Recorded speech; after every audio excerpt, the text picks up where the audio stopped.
तो तुरंत उतारू पार। केवल मान ले, जान ले, पहचान ले, मैं तुरंत तेरी जीवात्मा को भौसा करके पार ले जाऊंगा। ऐसा किसी ने नहीं कहा।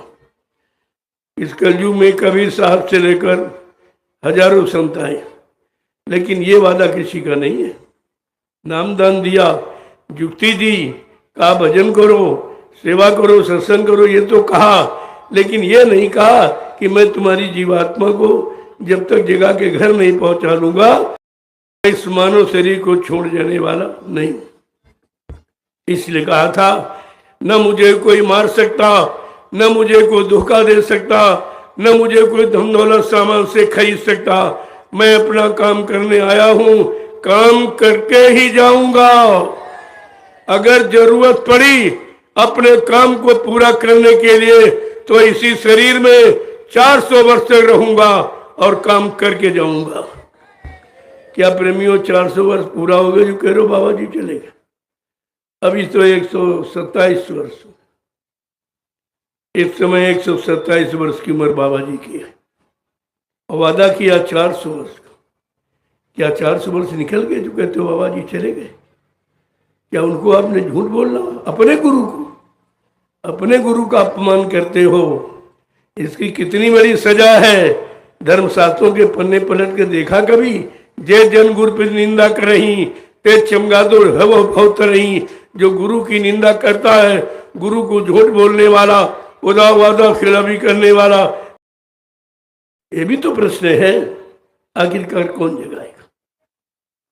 तो मैं आपसे ये सब पूछने आया हूं ताकि आप ये न कहो भाई किसी ने पूछा नहीं, हम भूल गए थे, किसी ने बताया नहीं। ये तो मालिक की दया हो गई, ये दोबारा आपको मौका मिल गया। नहीं, पुराने इतिहास पढ़िए, हर युग के। हिरण्यकश्यप को एक बार समझाया गया, नहीं माना तो मार काट खलियान कर दिया।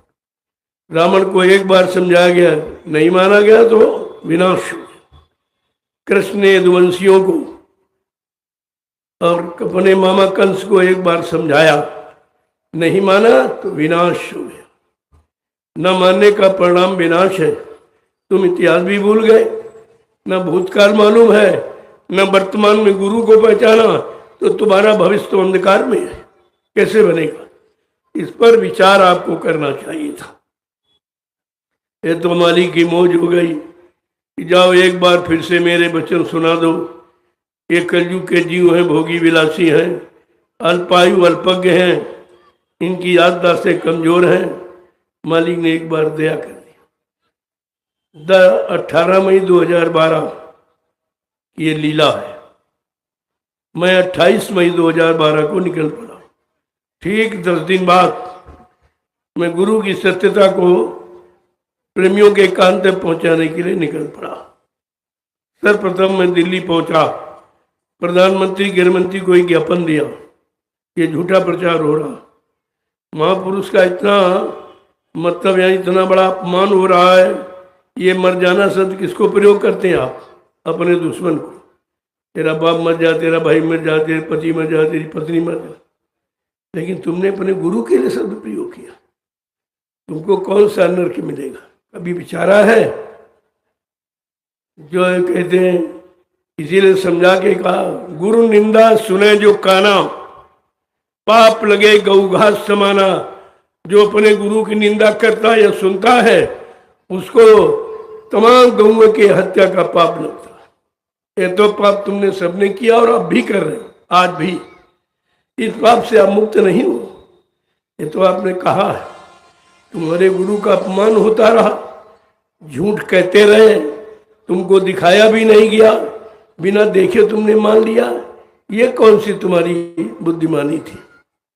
अरे भाई, जब किसी को देख लेते हो तभी उससे संबंध बनाते हो, तभी विश्वास करते हो। क्या तुमने देखा था?